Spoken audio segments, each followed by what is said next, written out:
Salut Julien, Salut Samir. salut à toi qui nous écoute et bienvenue dans ce nouvel épisode de la systémique du bonheur. Aujourd'hui, on te parle d'un tout nouveau sujet qui va être un petit peu sérieux et qu'on va aborder sous le thème de la psychologie. Julien, de quoi on parle? Eh bien absolument, parce que l'Institut, c'est la psychologie qui prime. On se parle aujourd'hui de la psychologie du raciste et du racisme Ah, de manière générale, pour essayer de comprendre un peu plus qu'est-ce qui se passe dans notre petite caboche et surtout pourquoi on en est toujours à ce stade aujourd'hui, à l'ère dans laquelle on vit, où l'information circule, où on est capable de connecter avec des gens partout dans le monde. On a des gens qui viennent de partout dans le monde autour de nous au quotidien, mais ça continue à sévir. Donc on va aller regarder un petit peu pourquoi, finalement, qu'est-ce qui joue dans notre psychologie, pour essayer de mieux comprendre la situation et du coup, de voir ce qu'on peut faire aussi pour avoir un regard un peu différent. ouais, moi j'étais rassuré de voir que Julien était pas raciste parce qu'il mange du baba ganoush et du couscous. Donc là, moi, sur ce Exactement, point-là, j'étais totalement rassuré. Euh, complètement. Contrairement à ce qu'on pourrait croire, je ne le suis pas du tout. Ah ça, je le sais bien. Pour me supporter tout le temps comme ça, là, depuis 3 ans, quand même. Donc, alors peut-être avant de commencer de parler de ce sujet-là, de Mhm, définir ce qu'est le racisme, même si tu sais probablement ce que c'est, en fait, il faut savoir que c'est une idéologie qui est complexe. Pourquoi? Parce qu'elle peut se manifester sous différentes formes.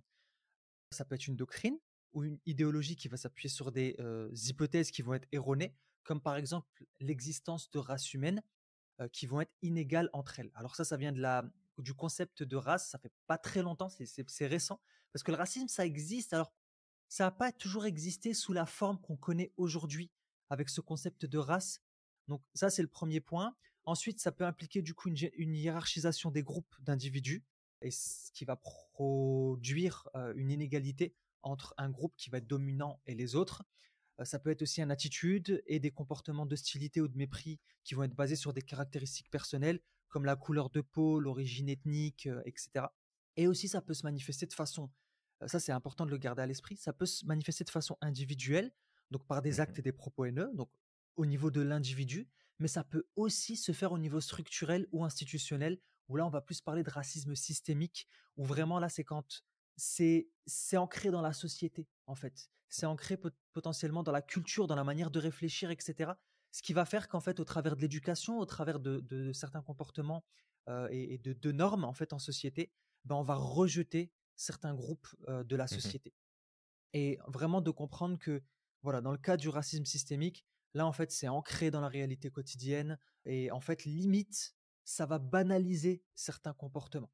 Et donc voilà, ça c'est pour ce qui est du racisme. Maintenant, encore une fois, je l'ai dit, c'est un phénomène qui peut prendre plein de formes et c'est un phénomène aussi qui a évolué au cours du temps parce que là où aujourd'hui on parle de racisme, parce qu'il y a eu cette théorie des races, parce que au XVIe siècle, en fait, il y a eu cette théorie ou ce concept de race qui était en lien avec la colonisation et l'esclavage. Mais avant ça, on parlait pas forcément de racisme. Il y avait plus d'autres formes en fait de rejet de l'autre, qui étaient la xénophobie, l'ethnicentrisme, le tribalisme ou encore les préjugés culturels ou les castes, en fait. Mais voilà, c'est bien de le comprendre comme ça, en fait, que les choses ont évolué. Il y a toujours eu du rejet en fait de l'autre basé sur certains critères. Ouais, c'est quelque chose aussi qui fait partie de nous, la reconnaissance des différences. Et selon, de toute façon, le profil qu'on a, il y a certaines personnes qui sont plus ancrées à reconnaître les différences et d'autres plus ancrées à reconnaître les ressemblances. En tout cas, c'est ça, c'est pas un truc qui date d'hier, c'est ça qu'il faut comprendre et que de toute façon, ce phénomène-là, on doit aussi vivre avec aujourd'hui. Je pense qu'on devra encore vivre avec dans les générations futures. Parce que même s'il y a beaucoup plus de mélange, de connexion, d'échange, de partage, de compréhension, il n'en reste que à partir du moment où l'autre est différent de nous, sous une forme ou sous une autre, ça peut justement amener tout un tas de choses. Et peut-être que le point que j'amènerais ici aussi, c'est que parfois, on va parler de racisme, alors que c'est pas du racisme, c'est simplement de la différenciation qui peut être mal faite, bien évidemment, mais sans nécessairement mettre ça sous cette étiquette-là aussi, et qui fait partie des mécanismes qu'on a dans nos propres psychologiques, il y a plein de choses en fait qui sont déjà présents en nous, mais mieux les comprendre avec ce qu'on va te partager aujourd'hui et mieux percevoir les choses va te permettre aussi de savoir faire un peu plus de distinction et de comprendre que bah, peut-être que toi, tu vois des différences sur certaines choses et ça fait pas de toi pour autant une personne raciste et que par contre, il y a peut-être des choses auxquelles tu dois reconnecter un peu plus et remettre un peu plus en lumière pour comprendre aussi que bah, tu peux voir, percevoir, comprendre et finalement apprécier l'autre sous un angle différent parce que il y a des efforts à faire un petit peu chez tout le monde aussi là. Ouais, exactement. Alors, peut-être que maintenant on a expliqué en fait, c'était quoi le racisme, que effectivement en tout cas le rejet de l'autre, ça existe depuis toujours et parfois même c'est un mécanisme naturel dans le sens où, en fait, en tant que je dis pas que c'est bien, d'accord? Parce que tous nos Mhm. mécanismes sont pas forcément bons. En fait, c'est parfois des mécanismes de défense Tout à parce fait. qu'on notre cerveau, il est là pour nous maintenir en vie et tout ce qui est différent, tout ce qu'on ne connaît pas, ça peut représenter un risque, en tout cas pour notre cerveau, pour nous-mêmes, pour notre système. Et ben parfois, en fait, quand on n'est pas aligné, ben en Mhm. fait, on peut basculer du mauvais côté de la force, on peut basculer dans un extrême et à ce moment-là, bah, cet extrême-là, ça va être le rejet total de tout ce qui peut ne pas nous ressembler, en fait, ne serait-ce que Exactement. culturellement, par les pensées, par les habitudes, par les mœurs, Mhm. ou même, ben, d'un point de vue physique. Ouais. Donc, parlons du coup des causes psychologiques. Première cause psychologique qui peut, être à l'origine du racisme, c'est l'insécurité personnelle. En fait, ce que je veux dire par là, c'est que les personnes qui vont manquer d'identité, qui Mhm. ne savent pas qui ils sont, quelque Ouais. part, et qui vont lutter, en fait, contre cette insécurité-là de: «Je ne sais pas qui je suis, j'ai envie de trouver une identité, j'ai envie d'appartenir à un groupe parce que je ne sais pas moi, en fait, quelle est ma place en société». Ben, en Mhm. fait, ils vont chercher à appartenir à un groupe. C'est cet attachement à un groupe qui Mhm. peut contribuer à un rejet des non-membres du groupe.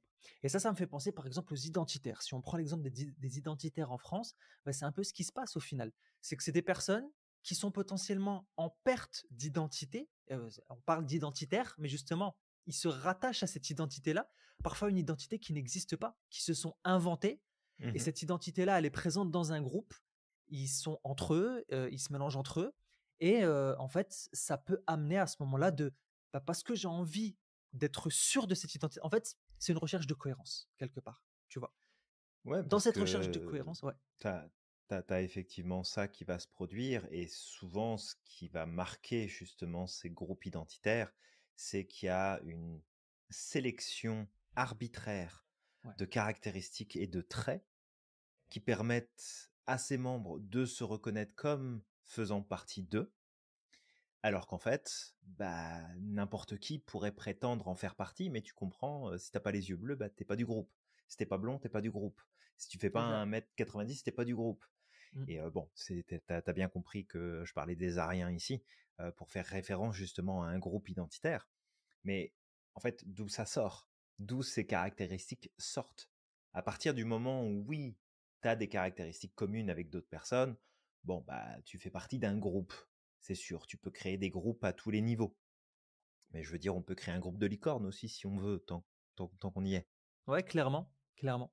Et encore une fois, quand je dis cette identité-là, elle est construite, hein, cette identité. Elle est pas forcément réelle, hein, Mmh. heu, parce que, bah, c'est en fait, cette identité est construite par les membres du groupe, mais si tu parlais avec d'autres personnes, d'autres groupes qui ont peut-être à peu près les mêmes idées, ils ont peut-être pas la même conception de cette identité-là. Comme tu dis, Julien, on va se baser sur Tout à certains fait, ouais. critères et c'est drôle, fun fact, hein, mais ça me rappelle l'ami d'un ami à moi Mmh. qui, n'aimait pas du tout les Arabes jusqu'au jour où il a fait un test de, génétique et il s'est rendu compte qu'il avait du sang arabe aussi et en fait ça l'a remis profondément en question. Julien, on a un autre biais, c'est le biais tribal. Est-ce que tu Le veux en biais parler? du trou de balle, absolument.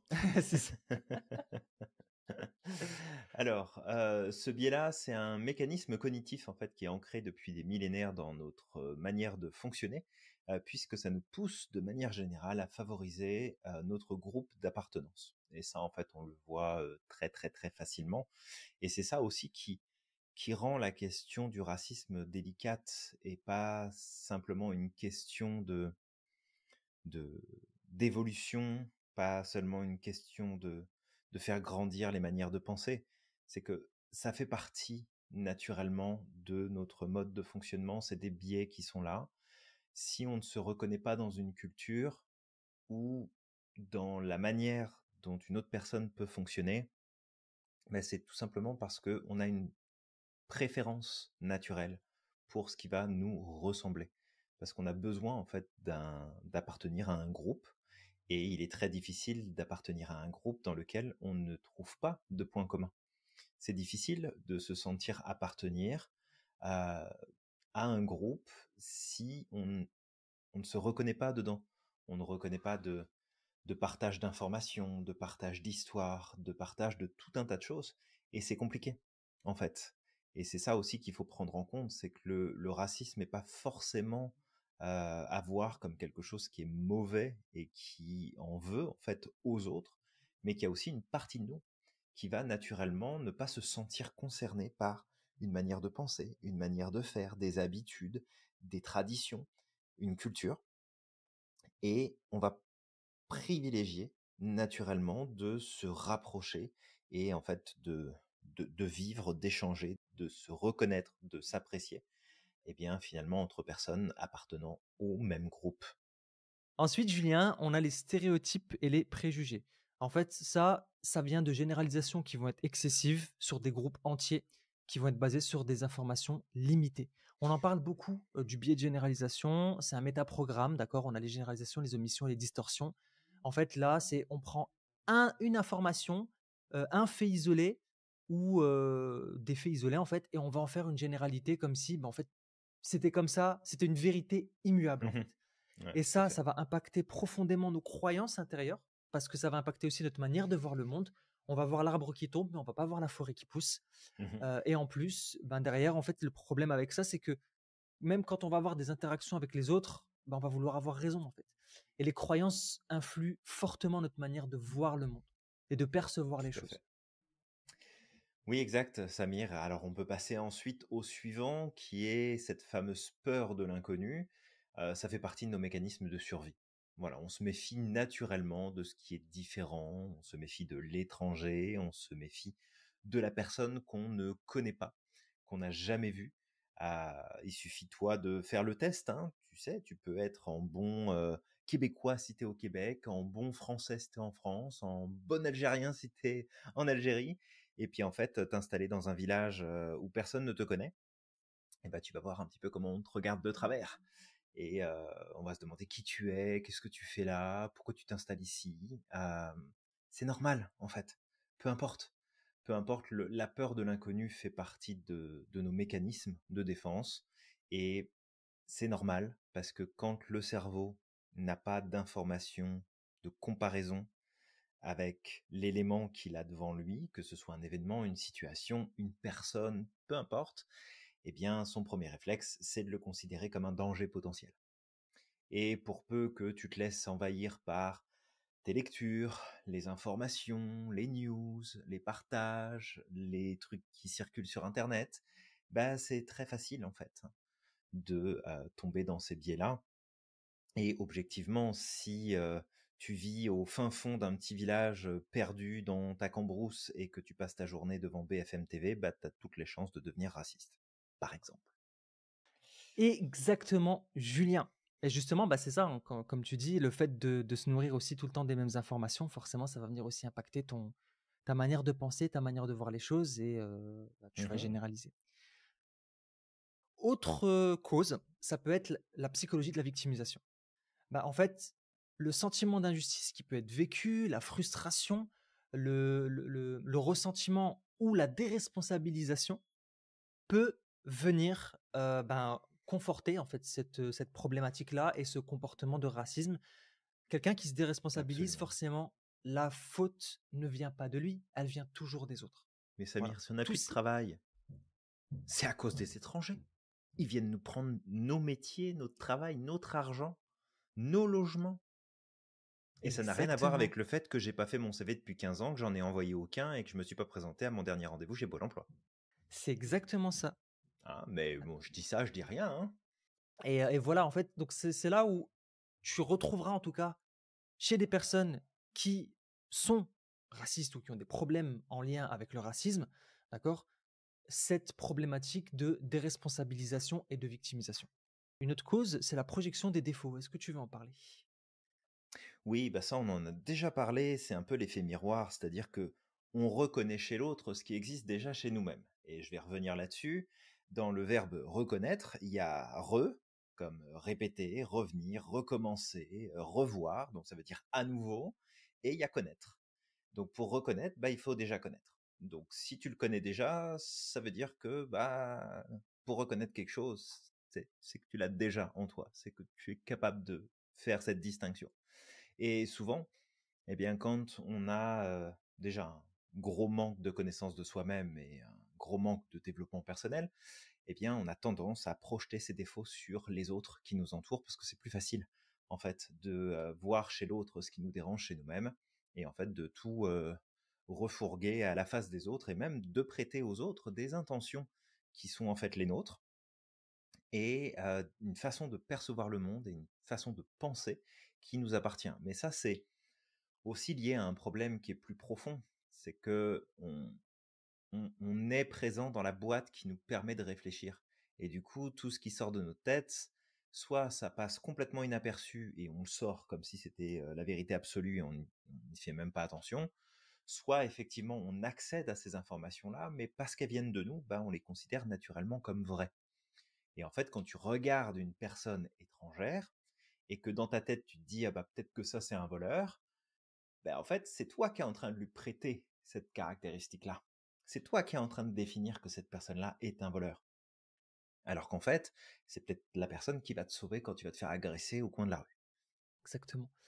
Alors maintenant qu'on a fait le tour des causes, il y en a d'autres, hein, il peut y avoir des problèmes de santé mentale justement qui peuvent amener Aussi, ouais. à penser de cette manière-là et à basculer dans l'extrême. On ne dit pas que des problèmes de santé mentale sont révélatrices d'un comportement raciste. Non, on dit juste que parfois des problèmes de santé mentale peuvent amener en fait dans un mécanisme de survie, peut-être de la fatigue. Il y a plein de choses comme ça qui vont jouer, qui vont venir t'amener à penser de la mauvaise des façons.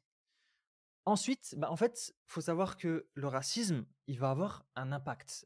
Alors, il va avoir un impact aussi bien sur la société, au niveau macro, mais aussi au Mhm. niveau individuel. Et au niveau individuel, ça peut avoir un impact sur la santé psychologique. Alors, peut-être je vais commencer d'abord par la santé mentale et après par justement l'impact que ça peut avoir dans la société. Au niveau de la santé mentale, le racisme peut causer du stress chronique, peut causer de Mhm. la dépression, peut causer de l'anxiété, une baisse de l'estime de soi et peut aussi causer des traumatismes psychologiques. Et en fait, le truc, c'est que à force d'être constamment sous pression, constamment avec cette idée que des gens veulent notre mort, qu'ils veulent notre fin, qu'on est en danger, tout ça, en fait, ça va te causer une surcharge psychologique. Et c'est cette Mhm. surcharge psychologique qui va te mettre dans un état négatif et ça va entretenir la problématique. Oui, et ce qu'on peut aussi amener en fait sur cette question de la santé mentale, c'est que il y a beaucoup de gens qui oublient à la base que lorsque on est une personne étrangère, peu importe d'où on vient, il y a plusieurs raisons qui peuvent expliquer pour lesquelles on va aller habiter dans un pays différent. Dans le meilleur des cas, c'est parce que c'est un choix conscient. C'est de dire, bah, moi, je veux aller vivre là-bas, c'est un choix que je fais. Souvent, ce choix, ça implique de laisser derrière soi tout un tas de choses. Et plus on va dans un pays qui est différent, qui a une culture différente, qui a peut-être une religion différente, qui a des habitudes, des mœurs différentes, plus en fait ça peut s'avérer compliqué. Mais il y a la personne qui va faire le choix conscient de dire je m'en vais à tel endroit, je m'éloigne de mes proches, de ma famille, de mes amis, de mon groupe de départ, mais je décide d'habiter à tel endroit. Mais il y a aussi toutes les personnes en fait qui subissent malgré elles ce choix parce que ça peut être un choix de survie, ça peut être un choix imposé par les conditions géopolitiques de l'endroit où ils pouvaient vivre jusqu'à maintenant, ça peut être une condition imposée d'un point de vue sanitaire. Il peut y avoir en fait plein de raisons derrière ça. Et le truc, c'est que quand tu es une personne étrangère, peu importe où tu décides d'aller vivre dans le monde, bah, selon l'endroit où tu vas t'installer, tu vas malgré tout ressentir qu'il y a une différence entre toi et le groupe général de personnes dans le pays dans lequel tu vas t'installer. Et ça peut être très déstabilisant pour la santé mentale, ça peut être très déstabilisant émotionnellement parlant, socialement parlant. Et si tu viens rajouter à ça le fait que tu as des personnes qui te font sentir que t'es pas chez toi, que t'as rien à faire là, que tu représentes un danger, que tu représentes un risque, qu'on t'attribue en fait des problèmes de société qu'on te met sur le dos qui n'ont strictement rien à voir avec toi en tant que personne, bah tout ça, ça crée de la pression. Tout ça, ça crée des problèmes. Et ce qu'il faut pas oublier, c'est que quand on est étranger, ben on a une méconnaissance du système. On ne sait pas ce qui peut être fait, ce qui peut pas être fait, ce qui est accepté, pas accepté, sur quoi on peut déposer une plainte, sur quoi on peut pas déposer une plainte. Et en fait, c'est comme un cercle vicieux qui se met en place et qui peut être très très très pénalisant pour la santé mentale. Et beaucoup de gens finissent par repartir de là où ils sont venus, peu importe les raisons finalement qu'il y a derrière, parce que bah, beaucoup vont se sentir très mal à l'aise à l'idée de rester dans un autre pays et d'essayer de s'intégrer dans une autre culture. Il y en a d'autres qui vont faire le choix, et puis il y en a qui peuvent définitivement pas repartir parce que c'est impossible pour eux, même si ils en avaient l'envie, ils ne peuvent pas le faire. Et dans ce cas-là, bah, les problèmes de santé mentale peuvent aller encore plus se multiplier et grandir parce que bah il y a tout ça qui est en jeu et que à titre individuel, subir ça dans le quotidien, ça peut vite devenir très très compliqué. Et en fait, c'est ça qui est paradoxal et qui est drôle, c'est que ça cause des problèmes de santé mentale des deux côtés. C'est-à-dire que le raciste, en tout cas la personne qui a ces comportements-là, peut avoir des problèmes de santé mentale et va en avoir à cause de ce comportement-là parce qu'ils sont tout le temps sur la défensive, tout le temps en Mhm, stress, tout le temps en lutte en fait contre quelque chose où il ne devrait pas y avoir en fait de lutte. Et de l'autre côté, bah, en fait, oui, les personnes qui vivent le racisme, eux, bah, ça les enferme, ça les met de côté. Alors souvent, j'entends des gens: «Ah, le mhm, communautarisme et cetera, pourquoi ils sont communautaristes?» Mais en même temps, c'est un peu normal si vous les rejetez. Tu vois, je parle ne serait-ce qu'en France, dans les cités, c'est des personnes qui vivent entre eux. C'est des personnes qui ont été placées là, principalement à cause de problèmes sociaux, en fait. Surtout, ben, après, il y a un historique après la guerre, et cetera. Les personnes qui sont venues, ben, on les a tous parqués dans les mêmes endroits et en fait, on les a comme cantonnés à un endroit où malheureusement, ben, ils ont beaucoup de mal à en sortir. Et en fait, le fait en plus de vivre ce genre de choses-là, bah, qu'est-ce que tu crois? Imagine que tu as quelqu'un en face de toi. Tu lui reproches de pas t'insérer, de pas s'insérer, de pas se mélanger, d'être communautariste, d'être potentiellement un voleur. mhm. Et derrière, toi, tu veux que cette personne-là, elle t'aime et qu'elle se comporte bien avec toi. Bah, au bout d'un moment, forcément, elle va se replier sur elle-même. Forcément, elle va avoir des problèmes psychologiques et forcément, ça va possiblement créer des comportements négatifs chez cette personne-là Ouais. face à l'exclusion. Donc, c'est juste que malheureusement, en fait, ce comportement-là va venir comme renforcer ce qu'on ne veut pas voir en société. Ouais. En fait, on voit souvent le problème chez les autres, mais peut-être aussi que c'est ton comportement et le fait que toi, tu exclus les autres qui les pousse eux-mêmes derrière à refléter cette exclusion que toi-même tu leur renvoies. Tu vois, c'est cet effet miroir, encore une fois. Tu vois. Bah après, c'est ça, c'est un cercle vicieux qui ne fait que prendre de plus en plus de place et ça devient problématique. Alors attention, hein, parce que on va quand même garder bien au clair qu'il y a Oui, oui, oui. toujours des éléments perturbateurs Bien et sûr, que bien dans sûr. ces éléments perturbateurs, bah en fait, que ça vienne d'un côté ou de l'autre, ils sont existants. Même si tu mets dehors finalement ceux qui sont éléments perturbateurs, qui viennent potentiellement d'une autre contrée à l'autre bout du monde, bah tu auras quand même les emmerdeurs de ton propre pays qui seront toujours là et qui foutront toujours le bordel. Fait Exactement. qu'après, s'ils se regroupent et qu'ils se retrouvent, bah c'est juste un autre groupe qui se reconnaît et qui va tout simplement s'associer parce qu'ils se reconnaissent dans leur manière de voir, de parler, de faire. Mais c'est ça, c'est pas de prendre le raccourci que certains partis politiques tentent de nous faire gober, que s'il y a plus d'étrangers, il y a plus de problème. Mhm. Exactement, Je suis pas exactement. Et en certain fait, de l'équation. c'est ce que je dis souvent, Julien, c'est que en fait, ces personnes-là qui veulent l'exclusion de certains groupes ou de gens qui sont différents, en fait, le problème, c'est qu'ils ont un schéma mental. Il y a un pattern qui est là et qui se répète. Demain, une fois qu'ils vont avoir ce qu'ils veulent, supposons que tous les étrangers partent. Mhm. Ils vont se rabattre sur quelqu'un d'autre parce que Ça ce va être très pattern est là. problématique. Ça va être Ce très pattern est là. problématique. C'est ça. Donc, quoi qu'il arrive, ils vont rejeter quelqu'un d'autre à un moment ou l'autre et ça va jamais se régler. Le problème, il est à l'intérieur d'eux-mêmes. Ce problème-là, c'est à régler à Oui. l'intérieur d'eux-mêmes. Et ça existait avant, hein. Il y a des gens aujourd'hui disent non, enfin la France aux Français, mais ils supportent pas les Bretons, ils supportent pas les Marseillais, ils supportent pas les Parisiens, même si c'est des personnes qui ont exactement la même couleur de peau qu'eux et tu vois. Donc c'est Oui, mais il y aura toujours des problèmes, effectivement. Ça changera pas. Ça fait partie de leur mode de fonctionnement. Ils ont besoin de grandir et de travailler sur eux, ces gens-là, je pense. exactement. Alors peut-être deuxième point, avant que les ouvriers qui sont juste en dessous de moi vont se remettre à faire de la derbouka ou du djembé, tu vois. Je vais essayer d'avancer dans le podcast parce que toi qui nous écoutes là, tu ne te rends pas compte à quel point on n'arrête pas de faire des pauses parce qu'en dessous de chez moi là, ils ont décidé de sortir la scie, de faire de la guitare avec les tuyaux électriques, c'est la totale. Il a un concert symphonique dans son salon, Fabien. C'est encore de la faute de ces étrangers, hein, c'est des latinos. Ah Qu'est-ce que bah tu veux c'est que je te sûr. dise. Le mec qui a immigré dans un autre pays, tu sais. Ils sont C'est peut-être là ça, depuis plus exactement. longtemps que toi, Samir. Le, Hein. le mec est doublement immigré, tu vois, en plus. Il a immigré en France, puis il a immigré maintenant aux États-Unis, tu vois. Heureusement qu'on a le rire, hein. Donc Exactement. là, maintenant, on a parlé de l'impact psychologique, peut-être l'impact du racisme sur la société. En fait, le racisme a énormément d'impact sur la société.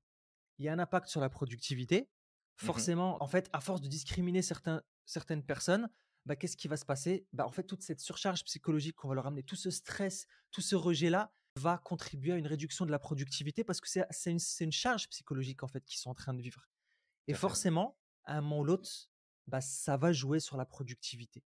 Peut-être deuxième point, avant de te laisser le troisième, Julien, la Mhm. démotivation. Pareil, forcément, c'est en lien avec la productivité. C'est qu'à force d'être discriminé, ça va créer une injustice, ça va créer de l'hostilité et ça va entraîner une perte de motivation et une baisse de la performance. Et automatiquement, des fois, on dit oui, mais les étrangers, en fait, C'est des c'est tirs à au cause, flanc. c'est des tirs au flanc, ouais, c'est ça.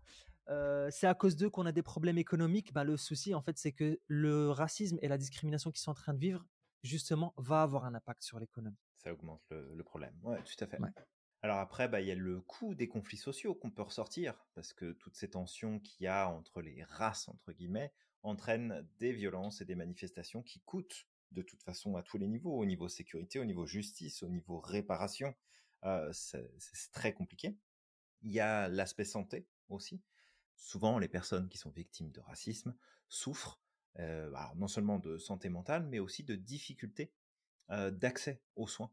Parce que, bah, mets-toi à la place d'une personne étrangère, imagine-toi dans un autre pays, et qu'à chaque fois que tu vas à l'hôpital ou que tu vois le médecin, bah, en fait, tu te fais traiter comme un moins que rien, ou alors on refuse de te traiter, parce que, bah, tu comprends, t'es pas d'ici. Donc, ça aussi, c'est une problématique. Alors, c'est toujours pareil, hein. Je pense que n'importe quel système se mettrait en résistance et se mettrait à taper des points sur la table si jamais il y avait des parasites qui venaient profiter d'un système sans aucun apport de valeur, sans aucun apport de quoi que ce soit à côté. Le problème, c'est que bah, c'est quand on étend en fait cette problématique à des personnes qui ne sont pas responsables de ça et qui ne sont pas concernées par ça, mais qui malheureusement sont mis dans le même sac, dans le même panier. Et ça peut vite devenir compliqué. Alors après, si on veut aller plus loin, il y a une étude qui a été faite par McKinsey sur la réduction des inégalités raciales aux USA, par exemple, qui pourrait en fait ajouter entre 1000 et 1500 milliards de dollars au PIB américain d'ici 2028. Donc là, ce que l'étude en fait nous démontre, c'est que le racisme joue sur la richesse produite et possédée sur un territoire, et que clairement, si on diminuait le racisme, eh bien on pourrait augmenter la valeur produite en intérieur du pays, donc le PIB, le produit intérieur brut, qui augmenterait considérablement grâce à une réduction des inégalités justement raciales. Et exactement, Julien. Et c'est là, en fait, que tu te rends compte que, en fait, ce qu'on cherche à éviter, en tout cas, lorsqu'une personne est dans cette psychologie-là du rejet, en fait, ce Mhm. qu'elle cherche à éviter, elle l'amplifie, en fait. Elle l'amplifie dans la société. Tu peux exclure toutes les personnes que t'aimes pas de la planète ou de ta vie. Mais le problème, c'est juste que, à l'intérieur de toi, il y a des choses qui sont à régler. Il y a des choses qui font que potentiellement certains comportements, certaines choses extérieures, en fait, vont venir t'impacter, en fait, Ouais. profondément. Et en fait, la cause, c'est pas l'autre. Le problème, c'est pas l'autre. Non, le problème, c'est d'agir directement sur la cause. Qu'est-ce qui vient faire derrière que moi, j'ai un problème avec les autres? Qu'est-ce qui vient faire que moi, je ne tolère pas les autres? Qu'est-ce qui vient Mmh. faire que moi, en fait, le comportement des autres vient m'irriter? Et on en Tout à parlait fait. encore tout à l'heure, Julien, tu sais, je te disais en ce moment, il y a des gens qui me fatiguent parce qu'il y a cette espèce de problème d'irrespect. C'est-à-dire que moi, j'ai certaines valeurs qui sont importantes pour moi. C'est Mmh. important pour moi de respecter les autres. C'est important pour moi, tu sais, si on me donne quelque chose, par exemple, de respecter les biens des autres. Et en Mmh. fait, je me rends compte qu'aujourd'hui, en fait, il y a des gens, ils en ont strictement rien à faire. Ils vivent dans une autre planète. Ils vont te, ils vont te marcher dessus et limite, tu sais, c'est comme s'ils n'en avaient pas conscience. Et moi, ça vient me chercher, par exemple. Et je te disais, Julien, que je constatais, en tout cas en ce moment, je crois que la vie me teste un petit peu, et je constatais qu'en ce moment, ça arrivait très souvent. Je disais, en fait, des fois, j'ai l'impression que c'est moi le problème. Donc, en fait, c'est les deux le problème. C'est qu'effectivement, il y a peut-être quelque chose à l'extérieur qui vient nous déranger, mais tu vois, moi, je peux pas m'empêcher de me dire, oui, mais pourquoi ça vient me chercher? Si ça vient me chercher, c'est peut-être qu'il y a aussi des choses que je dois gérer. Soit il va Ouais, tout falloir à que je fait. me détache, soit il va falloir que j'apprenne à lâcher prise, soit peut-être que je définis trop d'attentes à chaque fois, et à chaque fois, je me fais marcher dessus. Vous avez un nouveau message. Non, mais là, je me fais challenger en ce moment, Julien, entre les bruits, entre la climatisation. Et donc, en fait, bah, à ce moment-là, oui, c'est qu'il y a quelque chose aussi à l'intérieur de moi qui, bah, peut-être que j'ai à régler dans le sens où, ben, faut peut-être que je mette moins d'attentes. Il faut peut-être que je me détache de ce genre de comportement-là et que j'accepte que tout le monde n'a pas le même niveau de valeur que moi ou en tout cas Oui, sur ces il valeurs-là, y a en fait. c'est ça, il y a des différences et il faut essayer effectivement d'être moins réactif sur les différences qu'il peut y avoir. Mais tu vois, pour terminer peut-être avec les points en lien avec l'impact sur la société, c'est que beaucoup de gens, peu importe le pays, vont râler parce que les gouvernements dépensent une fortune dans la gestion justement de l'immigration, quelle que soit sa forme, mais ces mêmes personnes en fait qui critiquent, qui jugent et qui en fait sont parfois infectes avec d'autres êtres humains juste parce qu'ils viennent pas du même pays ou n'ont pas la même culture qu'eux, et qui en fait qui se rendent pas compte, mais que ce sont eux en grande partie qui sont responsables de l'argent qui est dépensé pour justement compenser l'impact du racisme systémique qu'il y a au sein des sociétés, au sein des pays, au sein des gouvernements. Et donc, du coup, en fait, c'est un peu le chat qui se mord la queue. C'est à un moment donné se dire que des choix radicaux comme on dégage tout le monde et on repart à zéro, ça ne résoudra pas le problème. Et que derrière, bah, c'est aussi comprendre un peu plus qu'est-ce qu'il y a dans les mécanismes qui nous poussent à être racistes pour mieux les comprendre, parce que quand on les comprend mieux, c'est plus facile de prendre du recul. C'est toujours pareil, hein, c'est le même discours qu'on tient pour tout, mais c'est parce que c'est essentiel, c'est que le jour où tu comprends comment toi tu fonctionnes et c'est quoi tes mécanismes à toi, et que tu comprends ce qui les déclenche et ce qui les met en place, bah, tu peux reprendre le pouvoir sur toi et tu peux décider d'agir différemment, de faire les choses différemment. Donc, à travers ce podcast, c'est ce qu'on essaye aussi de faire sur ce sujet du racisme, parce qu'on est tous plus ou moins concernés. Et c'est vraiment de se dire, ok, bah, c'est quoi ma part dans tout ça, et qu'est-ce que je peux ajuster maintenant que je comprends en fait qu'il y a tous ces éléments à l'intérieur de moi, que j'en ai conscience ou pas, qui sont en train de jouer en ma défaveur sur ce sujet-là, et je peux m'améliorer. Je peux clairement grandir et faire mieux que ce que je fais aujourd'hui. Tu sais, c'est qui me fait rire le plus, Julien? C'est ici, moi, je suis aux États-Unis et parfois j'ai croisé des Français ici Mhm, qui sont eux-mêmes immigrés, en tout cas mhm. ici, en fait, aux États-Unis, et qui entretiennent exactement les mêmes comportements avec d'autres personnes, ou même parfois avec les Américains eux-mêmes, tu sais. C'est-à-dire qu'ils vont dire, ah non, mais en fait, les étrangers chez nous, ils sont communautaristes, etc.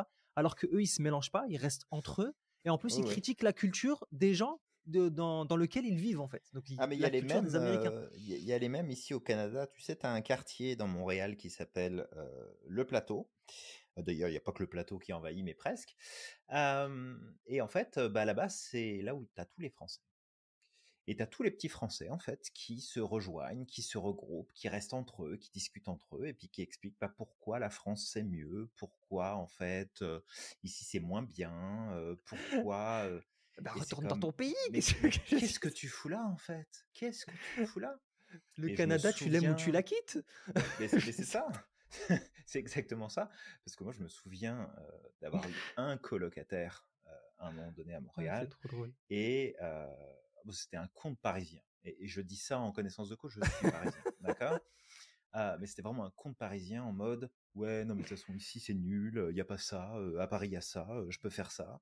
Et c'est comme, en fait, explique-moi ce que tu fais là. Pourquoi tu te donnes la peine de prendre l'avion, d'essayer de t'installer ici? En fait, il est resté 6 mois, il est reparti chez lui. Ce qui est très bien. Ce qui est très bien. Mais c'est de parfois aller voir un peu comment ça se passe dans le reste du monde. Parce que peu importe en fait la culture que tu vas avoir, tu vas dans un pays ou dans un autre, tu vas retrouver des regroupements finalement avec les gens qui te ressemblent, avec les gens qui viennent du même pays que toi, qui ont la même culture que toi.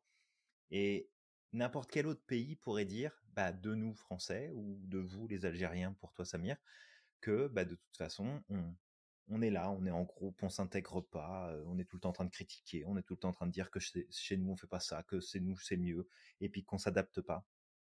Mais en fait, les gens auraient raison, et c'est valable pour tout le monde. Mais ceux qui voyagent pas ne peuvent pas le savoir. C'est exactement ça. Et c'est facile de dire qu'on est les meilleurs quand on voyage pas et quand on voit pas ce qui se passe à l'extérieur. Très facile Ouais, aussi. c'est très facile. Donc, ouais. Alors, peut-être on va passer sur les solutions, Julien. J'ai hâte que ce Ça serait podcast bien. se termine. Pas juste que j'ai pas envie de partager, que je suis pas bien d'être là, c'est juste que j'en ai marre qu'eux, ils font de la derbouka en dessous de chez moi. Là, ça commence à devenir difficile de faire des pauses tous les 2 secondes pour pas casser l'oreille de nos auditeurs. Respire, Samy, respire, on va y Ça va arriver. aller, On ça lâche va pas. aller. Je vais péter un gros coup et Donc, si vous voyez des faits divers du côté de New Haven, c'est normal. C'est Samir qui a pété un câble. c'est ça, c'est ça. Alors, bah après, c'est eux qui sont en position de force. Ils ont des marteaux, ils ont des scies, donc bon. Julien, peut-être les solutions pour prévenir le racisme. Alors, première solution, c'est l'éducation et la sensibilisation. Forcément, en fait, derrière toute peur, peu importe que ce soit une peur de l'étranger, peur de l'inconnu, etc. En fait, qu'est-ce qui manque? C'est parce qu'il manque de l'information qu'on a peur de quelque chose. Si Oui. on connaît, si on sait, en fait, on arrête d'avoir peur. Tu as peur des serpents, sauf quand on parle de phobie extrême, d'accord? Mais tu as peur des serpents, c'est peut-être parce que tu n'en connais pas suffisamment sur les serpents. Si tu te renseignes, tu sauras qu'il y Ouais, a des mais même serpents en qui cas de sont peu phobie venimeux. extrême, en fait, Ouais. t'aurais Mm. tout intérêt à en apprendre plus sur ce qui te fait peur, parce que ça Ouais, diminuerait ta peur. c'est vrai. Ouais, c'est vrai. Exactement. Et voilà, c'est vraiment un manque de connaissances qui va te pousser, en fait, à malheureusement, à aller vers ces extrêmes-là, parce que derrière le racisme ou le rejet de l'autre, il y a une peur. C'est obligatoire. Il y a une peur de quelque chose. Tout à fait. Tu as peur du grand remplacement. Bah, regarde, en France, on parle de grand remplacement. Bah, si on va chercher des informations, on se rend compte qu'il n'y a pas vraiment de grand remplacement, puisque en fait, peut-être possiblement la population qui dérange ne représente même pas 5 à 10% de la population française. On a encore du temps, en fait, en tout Tout à cas, pour fait. avoir un grand remplacement, tu vois, ou être grand remplacé. Donc, c'est bien d'aller chercher des informations et pas des informations qui vont dans le sens de ce que tu penses. Non, va chercher des informations qui vont dans le sens inverse. Et crois-moi, ta santé mentale va se sentir beaucoup mieux par la suite. Ah bah clairement, tu vas gagner en équilibre et en sérénité, ça va te faire le plus grand bien. L'autre C'est ça. solution qui va être un petit peu ce qu'on préconise dans les TCC, c'est de rentrer en contact en fait avec l'étranger, Ouais. de rentrer en contact, de passer du temps, de faire des E.T. activités téléphone. et en fait d'entretenir des interactions qui sont positives de façon à découvrir un peu plus, à échanger, à connaître, à découvrir. Et ça, c'est valable de tous les côtés, en fait. Ouais, Parce de que, tous les côtés. Ouais. tu sais, je faisais référence aux Français, aux astites français qui sont sur le plateau à Montréal et qui, alors pas tous, heureusement, mais il y a une partie d'irréductibles gaulois qui font pas le moindre effort pour s'intégrer et qui vont faire leurs courses dans le seul magasin de Montréal qui fait de l'import de tous les produits français. Hein, donc, tu vois jusqu'où ça va. Mais c'est vraiment de comprendre que peu importe que ce soit toi qui vives dans le pays de quelqu'un d'autre ou que ce soit quelqu'un d'autre qui vive dans ton pays, c'est d'essayer de comprendre un peu plus comment l'autre fonctionne, d'aller à sa rencontre et de découvrir, en fait, si tu veux, la culture et la manière de faire. Moi, je sais que quand je suis arrivé ici, au Canada, spécifiquement au Québec, bon, déjà, tu le sais bien, peut-être que tu as une langue qui est à peu près commune, mais le québécois et le français, il y a quand même plein de variations. mais tu sais aussi que c'est pas du tout la même culture, c'est pas du tout la même histoire, c'est pas du tout les mêmes modes de fonctionnement. Et pour ma part, il ne me serait jamais venu à l'idée d'arriver en bon français en disant bah à la maison moi je fais comme ça, donc ici je fais comme ça aussi. Fait que c'est important que les deux côtés fassent un effort, que le côté qui est présent depuis plus longtemps, hein, on va dire celui qui est d'origine sur son territoire, bah, qui fasse l'effort de donner l'envie aux personnes qui viennent de l'étranger d'apprendre la culture, d'apprendre, comprendre comment est-ce qu'elle fonctionne, comprendre quels sont les avantages, les plaisirs, les règles à respecter, mais que celui ou celle qui vient aussi de l'étranger fasse cet effort-là. Parce que là, je donnais en exemple les franco-français qui restent 6 mois au Québec et qui repartent en disant que de toute façon c'est de la merde et que c'est mieux à la maison, mais c'est valable pour tous les pays. Donc, c'est vraiment important d'avoir ce contact intergroupe et de faire en sorte d'aller découvrir, d'aller apprendre. Parce qu'en plus, enfin, je veux dire, c'est pas parce que demain tu vas aller manger un plat typique de chez ton voisin qui vient de Tombouctou que ça y est, tu vas changer de culture puis d'un seul coup t'es plus la même personne, quoi. Je veux dire, c'est ok. Découvre, apprends et fais vraiment cette éducation juste à ton propre niveau. Puis si en plus tu as des enfants et que tu leur permets de connecter et de partager avec toi cette expérience-là, bah c'est encore mieux parce que du coup tu les ouvres sur d'autres cultures, ça va juste les enrichir, ça va être génial. Exactement. Peut-être troisième point, bah, c'est l'empathie, hein, Ouais. forcément, l'empathie, le fait de développer de l'empathie et de se mettre à la place des autres. Toi, en fait, qui potentiellement aurait des réactions de peur vis-à-vis des autres, peut-être des réactions de rejet, bah, en fait, le fait de te mettre à la place de l'autre, si jamais toi, tu vivais ce rejet-là, si jamais toi, tu vivais Mhm. ces comportements-là, à force de te mettre à la place des autres, de les comprendre, ça va te permettre de réhumaniser aussi cette partie de la population-là que tu rejettes parce que, bah, en fait, le truc, c'est qu'en les déshumanisant, tu vas pas pouvoir avancer dans la bonne direction. Donc voilà, Complètement. développe ton empathie, essaye de te mettre à la place de l'autre, même si tu n'y arrives pas, essaye de te dire, bah, en fait, imagine que moi, j'étais dans cette situation-là. Imagine. Et j'en connais Complètement. aussi, hein, Julien, des gens comme ça qui disaient, punaise, j'aurais jamais cru qu'être immigré, Mhm. c'était aussi difficile. Tu sais, une fois qu'ils ont quitté la France, aussi bien pour le Canada que pour les États-Unis, des personnes qui disaient, Ah, c'est pas punaise, quand évident, j'étais dans hein. mon... C'est ça. C'est pas du tout facile. C'est vraiment pas évident et honnêtement, je pense qu'on est loin d'être à plaindre si on vient de France, parce qu'il y a d'autres pays où c'est encore plus compliqué quand tu viens immigrer, que ce soit Mmh. d'ailleurs au Canada, aux États-Unis ou dans un autre patelin dans le monde, hein, ça change rien. Mais non, c'est pas évident et ça demande un véritable effort. Ça demande un effort C'est d'adaptation, ça demande l'envie aussi de dire bah mmh, attends, je viens dans une nouvelle culture. Bah, pour moi, c'est une évidence. Je veux dire, mmh, quand je vais chez quelqu'un, je vais pas me comporter chez cette personne comme si j'étais chez moi. ouais, Ça ne me viendrait absolument pas à l'idée. Après, je pense qu'il y a un problème d'éducation peut-être aussi quelque part. Mais mmh, c'est ça. de comprendre que c'est à une échelle qui est beaucoup plus grande et beaucoup plus profonde, qui te transforme beaucoup plus en profondeur. Parce que là, on parle pas de t'es invité chez quelqu'un et tu dois adhérer aux règles de cette personne le temps que tu restes chez elle. Là, on parle de, ok, j'émigre. Donc, ça veut dire au minimum plusieurs mois et parfois plusieurs années. Ouais, Et donc, c'est cette règle qui continue de s'appliquer de comment est-ce que je me comporte quand je suis dans ce pays-là, parce qu'il y a des choses qui passent, il y a des choses qui passent pas. Il y a des choses qui se font, il y a des choses qui se font, qui ne se font pas. Il y a des choses qui sont acceptables, d'autres qui ne le sont pas. Il y a des choses qui sont bien vues et qui sont à privilégier, alors que peut-être de ton côté, là d'où tu viens, c'est des choses qui sont pas pensables. Donc ouais. c'est vraiment pas évident. Non, c'est pas du tout facile. Et tu vois, j'y pense, ne serait-ce qu'ici aux États-Unis, il y a beaucoup de Français qui viennent, ils ont pas la culture du tips et ils veulent pas, en fait. Tu sais, ils veulent pas s'adapter à cette culture du tips-là. Et en fait, ils se rendent pas compte que c'est comme s'ils avaient craché à la figure de Mhm. l'employé ou du serveur qui était venu leur servir à manger et qui a pris soin d'eux pendant 1 heure, tu vois. Ouais. Et ils le font pas. Et après, ils s'étonnent qu'ils sont pas appréciés. Je sais que, par exemple, ici aux États-Unis, les Français sont pas beaucoup appréciés parce que justement, ils donnent pas de tips en Ouais. fait. Et je comprends que c'est un coût, mais ici dans ce pays, ben, en fait, si tu es Bah, restaurateur, c'est le mode de fonctionnement, c'est comme 40%, ça. ouais, il y a 40% de Mhm. ton salaire, si c'est pas un truc comme ça, qui viennent des tips. En fait, ils te donnent un minimum. Et en Mhm. fait, pour que tu puisses vivre, bah, il faut des tips. Et donc ça, c'est un des exemples, tu vois?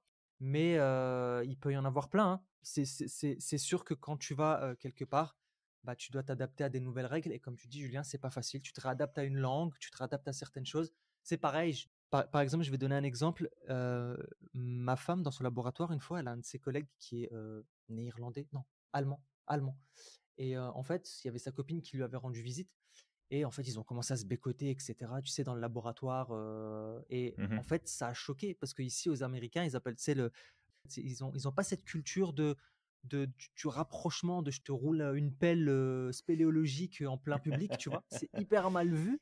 Ouais, tout à fait, Heu, ouais. ils sont encore très puritains et en fait, ben, tu vois, c'était mal vu et ça a fait scandale. Ça a fait scandale dans le laboratoire. Il aurait même pu se faire virer, en fait, à ce moment-là. Mmh. Et tu vois, c'est juste de comprendre que oui, c'est sûr que c'est pas évident. Tu quittes certaines choses pour en retrouver d'autres et derrière, bah, tu es obligé de t'adapter, te transformer et ouais, c'est pas évident. Tu sais, je peux te dire, je l'ai vécu 2 fois l'immigration, après j'étais plus petit, quand je suis arrivé en France. Mmh. C'est déjà pas facile quand tu es gamin parce que tu as certaines habitudes, tu arrives dans un pays où il faut que tu t'adaptes à des nouvelles choses. C'est pas évident, ouais, clairement. C'est Ça ça. doit pas être facile. Et en plus, bah, quand tu le revis une deuxième fois en grandissant, où tu dois réapprendre la langue, parce que quand j'étais gamin, c'était beaucoup plus facile pour moi d'apprendre la langue, mais là, tu dois réapprendre la langue et tout ça. Bah, forcément, c'est pas forcément évident. Julien, je vois que tu fais l'ascenseur sur ta chaise, c'est assez drôle. Non, non, je m'étire, je m'étire. Tu peux continuer. Donc voilà, c'est pour ça qu'il faut cultiver l'empathie. C'est intéressant de le faire. Autre point, c'est que si jamais tu rencontres des difficultés toi-même, par rapport à tout ça, bah, pour t'aider à réduire tes préjugés, pour réduire, finalement les pensées parasites, les comportements qui seraient problématiques pour toi, que tu sois d'un côté ou de l'autre, finalement de la barrière, bah, ça peut être très intéressant justement d'utiliser ces méthodes-là, parce que tu pourrais amener des changements comportementaux et des changements dans tes réactions qui seraient, finalement, très aidants pour t'aider justement à regagner en équilibre, regagner en stabilité, être beaucoup moins réactif par rapport à ce qui se passe autour de toi et dans des outils qui peuvent facilement être appliqués. Tu vas retrouver par exemple la méditation de pleine conscience pour t'aider justement à être beaucoup moins dans cette dynamique du racisme qui encore une fois fait partie de nous, mais après est-ce que tu l'alimentes ou tu l'alimentes pas, ça t'appartient. Autre point, c'est bien que tu as mentionné le fait partie de nous, parce qu'encore une fois, c'est des mécanismes primitifs et c'est présent chez tout le monde, hein. Tu sais, celui qui pense être, non, moi, je suis pas raciste et C'est tout. celui qui dit qui Il y a- est, hein, d'abord. c'est ça. Il y a des études qui ont montré qu'en fait, on l'était tous d'une certaine manière. En fait, à certaines mesures, peut-être pas. Il y a certains qui vont rejeter d'autres de façon plus forte que d'autres, tu vois. Mais qu'on a tous des préjugés sur d'autres personnes et qu'on a tous parfois des mécanismes de défense. C'est ça. Il y a même Euh, une étude qui a démontré qu'on était tous cons. Il y a que celui qui a fait l'étude qui est encore en train de se questionner s'il fait partie ça, du c'est groupe ou pas pas. mal. Ça, c'est vraiment pas mal, Julien. Excellent. Euh, alors, du coup, bah, les derniers points, ça va être l'exposition à des contre-stéréotypes. Mais Mhm. ça rejoint ce qu'on a dit tout à l'heure, le fait d'aller chercher des informations autres que ce qu'on pense. Ouais, D'accord. Ça va être hyper intéressant parce qu'encore une fois, nous, on pense dans notre boîte crânienne et c'est notre carte du monde qui va définir de comment on va voir le monde. Et c'est pour ça que ça va être important d'aller regarder en dehors de ce qu'on connaît déjà, en fait. Ensuite, ça peut être le développement d'une identité positive. Je l'ai dit tout à l'heure, l'une des ouais. causes, c'est un problème d'identité. Ben, en fait, peut-être que ben, en tant qu'individu, ça va être important de construire une estime de soi qui va être saine, sa propre identité, qui nous sommes, plutôt qu'un groupe, par exemple, tu vois. Mais vraiment, qui je suis moi, en fait. Mhm. Et une fois que tu vas développer cette identité-là, ben, d'apprendre à moins dénigrer les autres. Mais ça va être une conséquence, justement, parce que tu sais que tu es toi-même, tu sais que tu as tes caractéristiques et que les autres ben, sont pareils. Donc, ça peut grandement aider. Et peut-être, on a dit que l'éducation, bah, formation à la diversité, le fait d'être sensibilisé et ça, je pense que ça va être plus le rôle de l'État, peut-être, tu sais, si tu es manager, si tu travailles dans une association, bah, en fait, peut-être, ça peut être ton rôle aussi derrière de faire en sorte de créer tu sais, ça me fait penser à Habib, ce que fait Habib justement au Mhm. Canada, mais de Tout à fait, créer ouais. des espèces d'ateliers justement pour faire en sorte que tout le monde va faire du team building avec des cultures différentes et comment faire pour, à la manière d'un puzzle, aller chercher tout ce qui est positif chez l'un et chez l'autre et en faire une nouvelle œuvre en fait. Mmh. Donc voilà, ça c'est un point qui va prendre beaucoup de temps, ça peut prendre du temps en fait, mais honnêtement, ça en vaut la chandelle parce que on se rend pas compte à quel point on broie du noir en fait quand on est dans ces mécanismes-là, honnêtement. Oh, tu te fais du mal à Complètement, toi-même.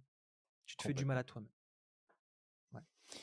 Eh ben, écoute, avec tout ça, Samir, je pense qu'on a fait un beau tour, du Ouais, sujet. je On vais aller espère que dormir. toi qui nous écoutes, ça te paraît un petit peu plus clair, cette notion de racisme et de comprendre vraiment qu'on est tous concernés, dans une mesure différente, bien évidemment, mais de voir aussi que ça nous appartient de travailler sur nos biais psychologiques et nos, automatismes de pensée, pour justement contribuer à bâtir une société plus juste, plus saine, plus positive, pour tout le monde et justement, bah, beaucoup plus productive et beaucoup plus intéressante, en fait, à plein de niveaux. Donc toi qui nous écoutes, si, jamais tu as un projet d'en apprendre plus, sur la psychologie humaine, que tu as envie de te reconvertir professionnellement au métier de coach, eh bien sache qu'on a tout ce qu'il faut à l'institut pour t'accompagner sur le sujet. Parce que oui, on forme au coaching, bien évidemment, comme beaucoup d'autres centres, mais on est surtout orienté sur ta capacité à pouvoir devenir un ou une coach d'exception sur le terrain et d'apporter de réels résultats à tes clients de manière à ce que tu ne fasses pas partie de ce groupe justement de personnes qui se forment à droite à gauche au coaching et qui ne se lancent jamais et qui ne passent jamais à l'action et qui finalement abandonnent le projet dans l'œuf. Donc si tu as un projet et que tu veux l'amener jusqu'au bout et avoir toutes les ressources dont tu as besoin sans avoir à courir à droite, à gauche et à chercher tout le temps où est-ce que tu peux trouver les réponses, eh bien sache qu'on fait tout ce travail pour toi à l'Institut, de tout centraliser et de t'apporter tout ce dont tu as besoin. Exactement. Alors, toi qui nous écoutes, on va t'inviter à liker, commenter, partager ce podcast. Ne pas oublier, d'accord? Ou tu sais quoi? On va t'inviter à oublier, d'accord? De nous laisser 5 étoiles sur Apple Podcast. Non, parce que justement, On je va dis ne faire de la pas oublier psychologie tout le inversée. temps. Mais c'est ça, je dis ne pas oublier tout le temps, mais en fait, je me rends compte Ne que c'est pense pas toujours pas tout de fait. On suite à te mettre les voit. 5 On étoiles. te voit, d'accord? On te stalk. On a C'est connecté ça. le système à ta caméra d'ordinateur, on te voit. On sait que tu es en train de Ça manger fait des chips là. On te voit. exactement. On te voit. Ça fait 3 ans que tu nous suis, ça fait 3 ans que tu l'as pas fait, donc on t'invite à le faire. On fait un peu les gens chiants, d'accord, mais c'est pas grave. Et ne dis pas: «Je vais le faire demain». Non, fais-le Non, maintenant, tout de s'il te suite. plaît. C'est mieux tout de suite. Ne remets pas à demain ce que tu peux faire aujourd'hui. Et puis Exactement. voilà, puis je vais t'inviter à croire au maximum en ton potentiel et de ne pas oublier d'être extraordinaire chaque jour. N'oublie pas non plus à quel point tu es magique et que tu as le pouvoir de réaliser absolument tout ce que tu souhaites. Et on te dit à la À la prochaine. prochaine.